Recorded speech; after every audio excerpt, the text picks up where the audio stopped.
સુરત શહેરના અમરોલીમાંથી એસઓજી પોલીસે નકલી ઘીની 3 ફેક્ટરી ઝડપી પાડી હોવાનું સામે આવ્યું છે. તો અમરોલીમાં આવેલ અંજની ઇન્ડસ્ટ્રીઝમાંથી 1.50 કરોડથી વધુનું ઘી એસઓજી પોલીસ દ્વારા જપ્ત કરી બ્રાન્ડેડ ઘીની આડમાં નકલી ઘી વેચવાનો પર્દાફાશ કરવામાં આવ્યો છે. તો આ સમગ્ર મામલે એસઓજી પોલીસે 4 આરોપીઓની ધરપકડ પણ કરી છે અને આ ઘી કેટલા સમયથી બનાવવામાં આવતું હતું અને કોને વેચવામાં આવતું હતું તેને લઈને પોલીસનો તપાસનો ધમધમાટ શરૂ કરાયો છે. મળી આવતી જાણકારી અનુસાર શહેરના અમરોલી વિસ્તારમાંથી નકલી ઘીની 3 ફેક્ટરીઓ ઝડપાઈ છે. તો બ્રાન્ડેડ ઘીની આડમાં નકલી ઘી પધરાવી દેવામાં આવતું હોવાની વાત સામે આવી છે. તો પોલીસે 3 ફેક્ટરીમાંથી કુલ 4 શખ્સોની ધરપકડ કરી છે અને તપાસ પણ શરૂ કરી છે. તો લાંબા સમયથી આ ફેક્ટરીઓ ધમધમતી હતી તેવી પોલીસને માહિતી મળવા પામી હતી. તો સુરત અને આસપાસના ગામડાઓમાં આ ઘી વેચવામાં આવતું હોવાની વાત પણ સામે આવી છે. તો સુરત શહેર એસઓજી પોલીસે સમગ્ર ઘટનાના ફરિયાદ નોંધી છે. ત્યારે આ ફેક્ટરી અમરોલી પોલીસની હદમાં ચાલતી હતી અને અમરોલી પોલીસને આ વાતની જાણ હતી જ નહીં.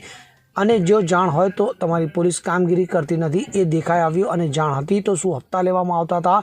આવા અનેક સવાલો ઉઠવા પામ્યા છે. નરેશ સિમરણ સાથે CN24 ન્યૂઝ સુરત.